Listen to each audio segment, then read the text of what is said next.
Hello everyone, this is Starship Design Studio.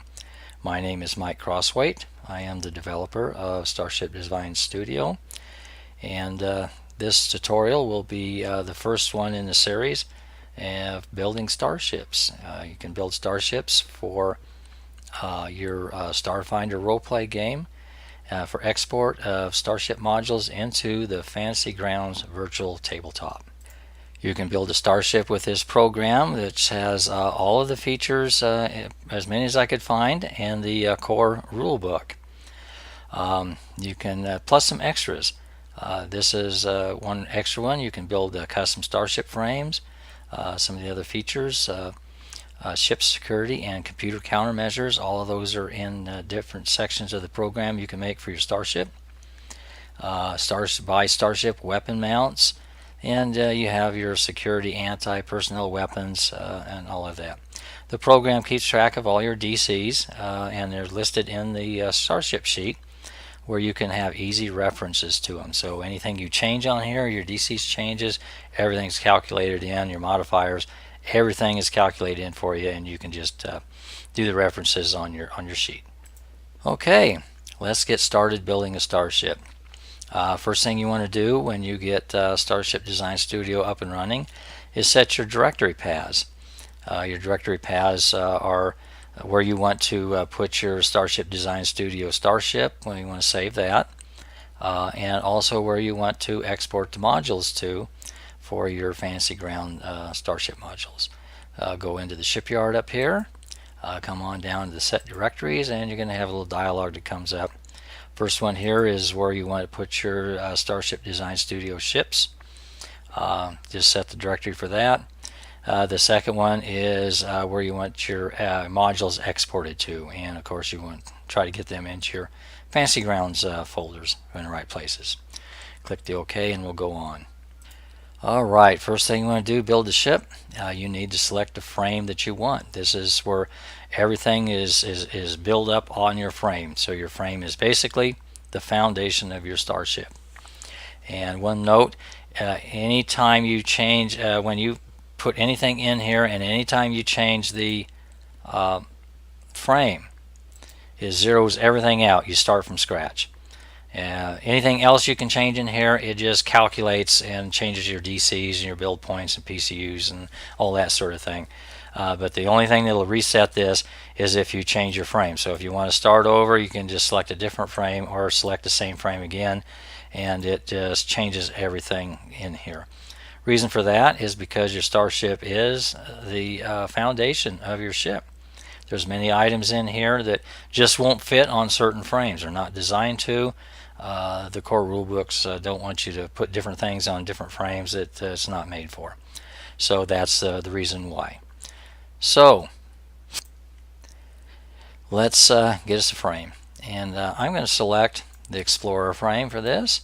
It's a medium frame, and this is basically all of your frame information right in this little square box on the dialog. The frame size is medium, piloting, and your turn modifiers, hull points, increments, everything that has to do with your frame is right in there. Your weight and feet, you want to change that. After you select the frame, just select adjust, and you can set everything in here. Up here is for each frame, it gives you your tolerances, 40 to 150 tons, 120 to 300 feet for a medium frame. And the default is 100 and 200, so kind of in between there. I'm just going to leave that there, but you can put whatever you want. Next little section here is what your whole design is going to be for a PC ship, so make sure that your PC radio button is checked. By default, it comes up to that. If you want to build an NPC, it clicks to there. I'll get to that later in another tutorial under building an NPC ship. So set the PC. The next thing is, well, let's put a name in for the starship right up here. We're going to call it the Perry Roden. Anybody of you who are old-time science fiction people who like to read a lot of science fiction might know that name. And the make and model, we're going to call this a Cragor, whatever that is. That's what it is. And every frame comes with a transponder according to the core rulebook. So this is your transponder frequency number. It's just a randomly generated hexadecimal code.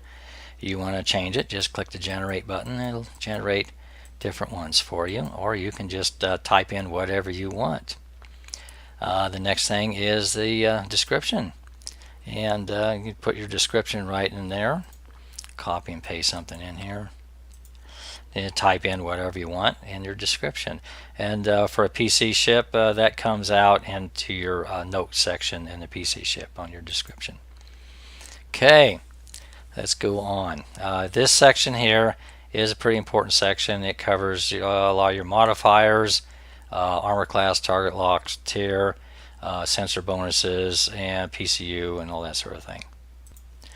So I'm going to build a ship with a lot of features in it. Use the same one as tutorials. We won't need this many build points for this ship, but as we go on and we add more things onto it, I'm going to need to build points. So I'm going to go ahead and select this as a tier 12. That's going to give 330 build points.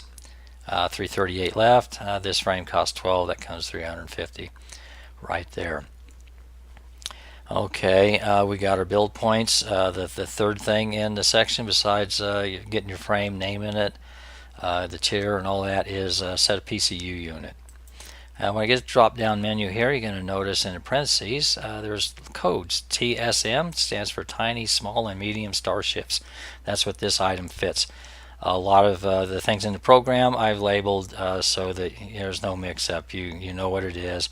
And if you should happen to try to put a tiny one or something that's not made for it, it's going to give you an error. I pick a tiny one there. It says this power core is either too large or too small for this class of starship and frame and not recommended. And it's not going to let you go any further. There's a lot of error checking I put in this program. So you are not going to be able to put things in that they're not really supposed to be there according to the rule book.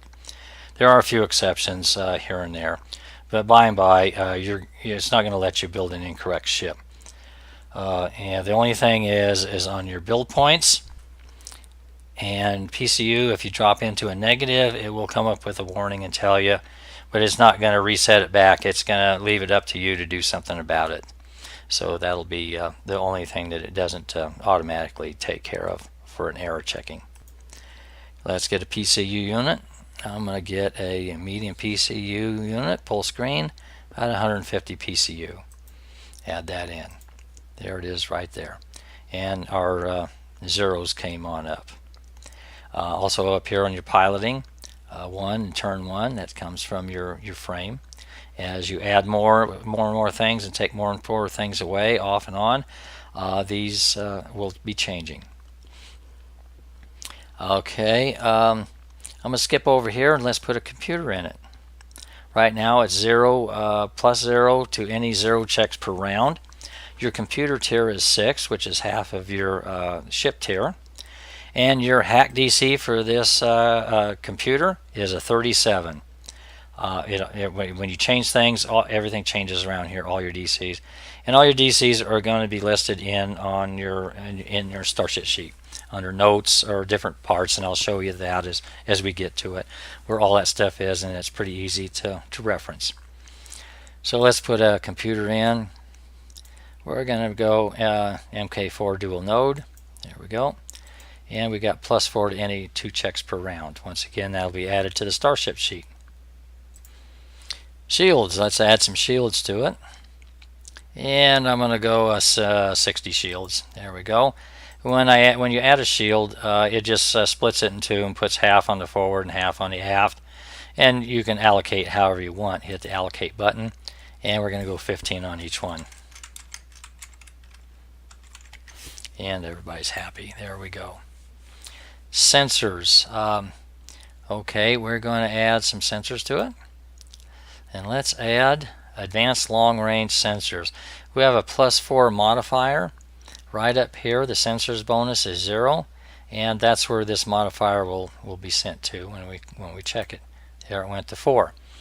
This sensors bonus is the computer bonus. You see in a lot of the sheets it says computer bonus plus 1, 2, 3, 4, whatever. That bonus comes from your sensors. And that bonus, computer bonus, is used by your science officer when your science officer does a scan. That's the computer bonus they get to use. I know a lot of people use that computer bonus on everything. I don't believe it's designed for everything. It's just what if your science officer uses that for the scans. Maybe the gunner too. That's going to be up to the GM on how that bonus is used. But basically, that bonus is derived from your sensors. Core rulebook says that's the bonus that the science officer uses to scan. Okay, crew quarters. Let's go good. And let's go on down here and let's give it some thrusters. I'm going to demonstrate the piloting bonus, how that changes with different things in here. You got a +1 piloting bonus from your basic frame of +1. And thrusters give you different bonuses on that. So if we pick, once again, the parentheses, M for small, I'm going to go M for thrusters. When I do, I get a +2 piloting bonus. That added to there, it comes to 3, and it's all put in here. These are all added in your Starship sheet. You don't have to worry about remembering putting them in or anything like that. Everything's added in automatically where it has to be. So that's just one thing. Okay, let's go ahead and change this to, let's give them some better thrusters. Let's go 10. Okay, there we go, 10. Now the drift engine. Right now we have a PCU available of 35. And when you select a drift engine, what it does is the drift engine you select goes by the base PCU, the total number of PCUs. So if you pick a Drift 1 engine with just 75 PCUs, you're going to be okay. You just, if you have more than 75 PCUs used, you're going to have to shut down the difference so you can use that drift engine. If you pick a drift engine that's too big for this, so if I pick a really big drift engine that's over 150, Starship Design Studio is going to complain pretty bad about it. So let's pick a 5 and I'll show you. There we got the red X there. The drift engine you picked has a minimum rating of more than your total base. So you're 150 and this engine requires 200, so you're never going to be able to use it. Never. You just don't have the energy to use that. So let's just pick a 1, drift engine 1. And it comes up with a good message, a little information message, that it's within the limits and has been accepted. So you're 75 and 150 PCU. So if you've used like you've got like 50 PCUs left, you're going to have to shut down 25 worth of PCUs to do that. And that comes to the next little section, which is the engineer's drift engine power balancing. Now if you've used all your PCUs and you picked a drift engine to 75, you're going to have to shut down 75 worth of PCUs before you can go into the drift. So you can't remember what you got to do. Rather than calculate and say, okay, well, we got to shut this down and all that, Starship Design Studio generates an engineer report for your engineer of what to shut down. So let's get into that. Click that. And right now, at this present time, with 150 base PCU, you're going to have to shut some things down. And as you add things on, it'll tell you what the PCU uses. Like your thrusters use 70, computer 25, shields 20. We haven't added any weapons yet, so they hasn't done that, or expansion bays, or defensive countermeasures. Your defensive countermeasures take PCU also. So it's saying for right now we got to shut down 40 points, and that's easy. You don't use your thrusters, so click that. It went to 0, so you're balanced out. And when you compile the ship as a module to Fantasy Grounds, in your notes, it's going to give you the engineer's report, so your engineer knows what to shut down. Some of these where you've used a lot of PCU, you're going to have to start shutting a lot of things down. You can get into some of your weapons. You have to shut some weapons down, so you have to really decide what you're going to do. and that goes into the report for the engineer. So we're looking okay on that. As you add more and more stuff on, if it finds out that your power balance isn't balanced when you export the ship, it's going to tell you and give you the option to go back and shut more things off for your engineer's report, or just leave it as it is and it just won't generate the report for you. You can bypass it if you want to on compile time. Okay, we're good there. Let's go on. Now we can go ahead and pick our armor, MK4. We're going to go there with an MK4 armor, and as that changed, so does your armor class up here. There's a little note here you can look at. If there's a PC ship, the calculations are based not counting the pilot's ranks. You add that in Fantasy Grounds for your PC pilots. And if it's an NPC ship, the ranks will be added and shown. So it'll automatically be added if you change it to an NPC ship. I'll change this to NPC, and you can see these things change. There we go. They've changed automatically. I'm going to configure this back to PC. Okay, we're getting kind of low on PCUs, so we got 35 there. We're good. We can go MK4 defenses, and you'll click that. And if you notice something's changed up there, we can go back to 0. This defensive countermeasure bonus is at 0, and if we pick the MK4 defenses, it goes to 4. That is the bonus that's used for your being scanned and everything.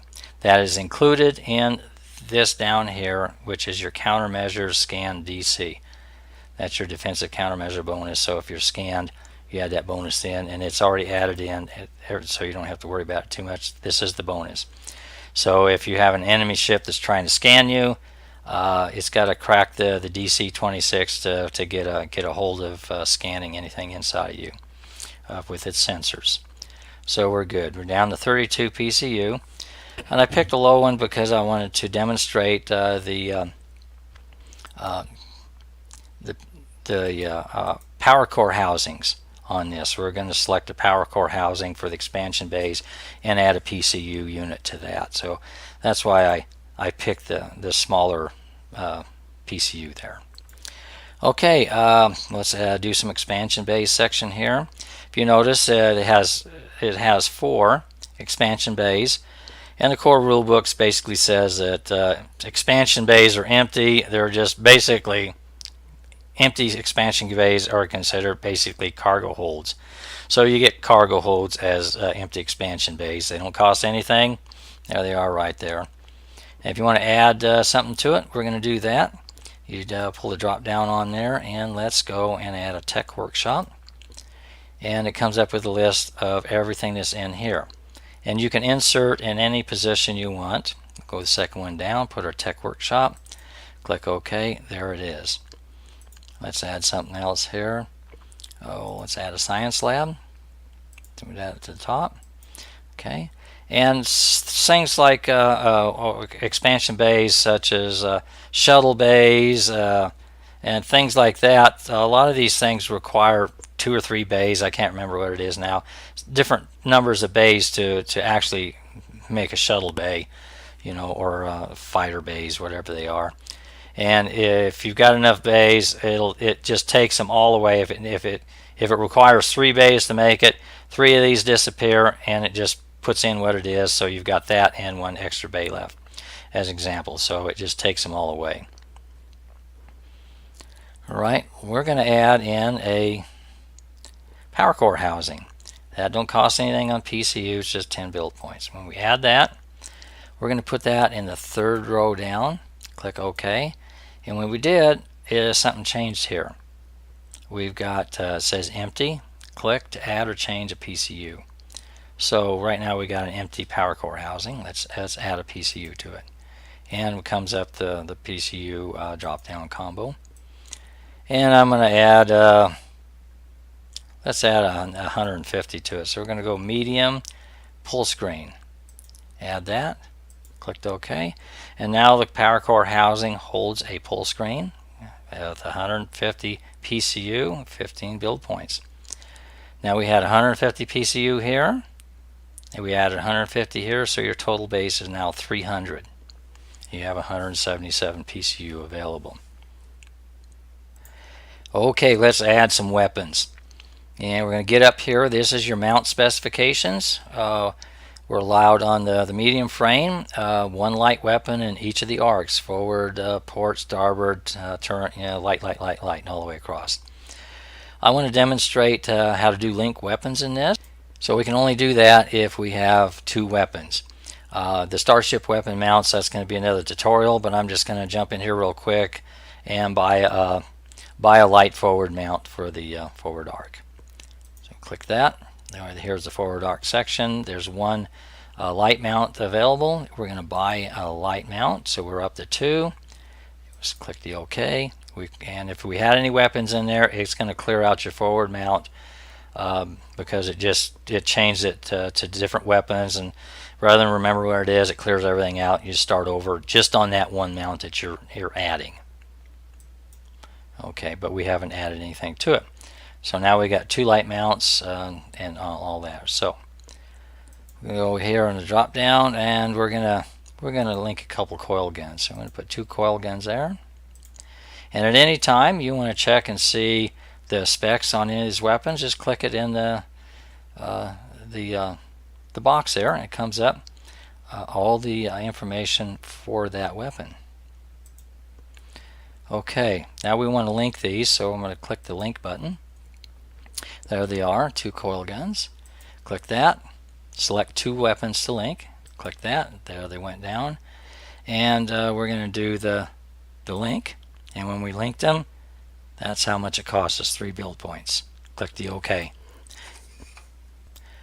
Okay, now we got linked pair A here. And if we had more than two, like if we wanted to link two sets of weapons, the next ones would be link pair B, link pair B. So you can determine which ones is which.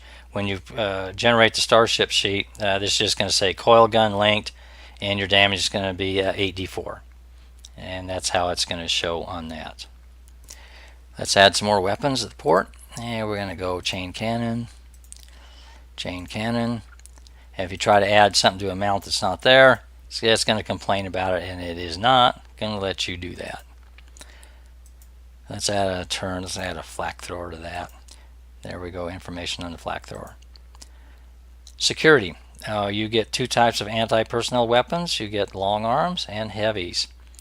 And your anti-personnel weapons, they go into, entryway to the ship, that sort of thing. They're mounted there. So if you have raiders that come in trying to storm your ship, you can blast away at them with that anti-personnel weapon, and it's supposed to take them out. So that's what this is for.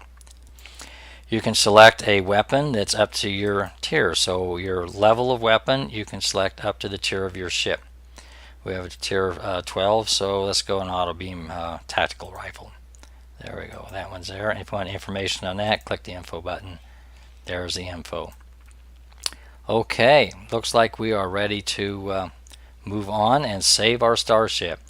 You want to save your Starship rather than just export it, because if your group gets up to a higher tier, if you have a tier 1 or 2 and they're going up to a group tier, group level higher, then you can just go back in and load the ship in, change the tier to what you want, and then you got extra build points to build what you want.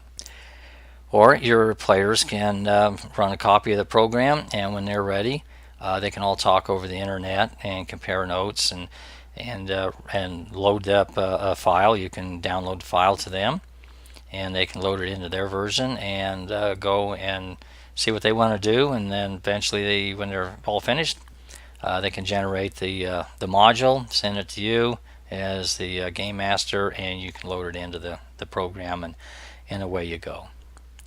So to save the ship, we're going to go up into the launch, save Starship Design Studio Starship, and the name Perry Roden's already there, so let's save it. See if it took. Go to dock, load the ship. There it is right there. Okay, now we're going to we have that saved. We're going to export into Fantasy Grounds. And this is a PC ship, PC style NPC ship and NPC ship, but we're going to export as a PC ship. Okay, there we go. Fantasy Ground Starship Perry Roden has been exported. Okay, let's load up Fantasy Grounds and we'll get in there and take a look at your ship. Okay, got Fantasy Grounds loaded in, and if you notice, it looks pretty small. I just squished it down to fit over the dialogue, save a little memory, and maybe look a little better on the video rather than recording my whole screen. So we're going to go into Data and Modules, and there it is right there, Starship Design Studio, Perry Roden, Starship Design Studio by Mike Crossway. Let's load it in. There it is, and it should be in the PC ships now, and there it is, your Perry Roden. There it is. There's your Starship.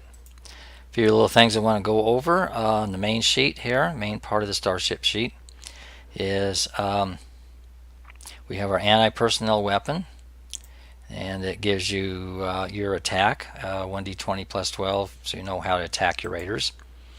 And on the computer, now anything and everything that has to do with the computer, whether it's computer countermeasures, security, anything to do with the computer, I put in the computer dialogue. So you don't have to go around and if it's a system and it has something to do with the computer, it's in the computer. You don't have to run around and scroll up and down. Okay, well, what is this? Is this that and that? You know, it's all there in the computer, and there's a reason for that. So let's bring this up. And on the computer here, everything that has to do with it is in special properties. Your countermeasures, everything is in there because there's lots of DCs, and you want to have them right at your fingertip where you can bring them up, see what all your DCs are if anybody's messing around with your computer. So this gives a plus 42 checks, your computer tier. This is your computer hack, 37. And I added in 2 computer modules to every computer that goes on a ship. There's no build points for these. It's all done basically costs of credits and that sort of thing, where they go into stationary computers and all that for the game. It's not really a whole lot said about the Starship computer, but you know, the Starship computer's got to run certain things. So I figured there's got to be at least 2 modules in it, comes standard with any ship computer. And that would be a module to control the ship functions and a module for the general data banks. If you don't like that, you can go in and delete those on Starship Design Studio under your countermeasures, because that's everything to do with your computer is in on that section there. And you can also go in and, if you want to, have this module firewall protected. Right now it says no, they're not, but if it is, that will change to a yes. And the DC to crack that firewall is 39. All those are adjusted for you. So it's right at your fingertips here, all your DCs and all that. Once again, if you don't like the way the modules are, you can take them out for any of the ship you want. I just figured there've got to be a couple in there. And there's no build points for adding them. So that's going to be up to you, if you're the GM, on how to charge for adding modules and that sort of thing. For that. So okay, and also on the other tab on your computer, there's going to be, as things are added on to your security, computer countermeasures, that sort of thing, there's going to be a lot of things added into this, and there'll be some of them that may say a reference to see the other tab for a larger description, and you can go to other tab. And as we add certain things in on the tutorial, this is going to get really full on a lot of things. Okay, everything else is pretty well good to go on this, except for we want to look at the defensive countermeasures. There's your DC for your scan protection is 26. That's in that one too, so it's easy to access. You say, what's my anti-scan DC? Well, you look at your computer countermeasures, and there it is right there. Crew, now there's no crew because that comes in with the PCs. Weapons, there's all your weapons. Everything's in here just like it should be. Coil gun linked on the forward mount instead of and it's double, which is 8d4. Cargo, nothing. Notes, there's going to be a lot of things here too. This will grow pretty big on the PC style NPC ship, and even this one, this can get bigger and bigger. So basically your description is here. There's your engineer's power balancing report. It says you got to divert it from the thrusters. If you add more stuff to it, there's going to be everything you checked is going to be right here behind this. So right now it's just thrusters. Ship specs, just basically what the ship was. And I believe that's pretty well it. So there you go. And you can build this ship really fast.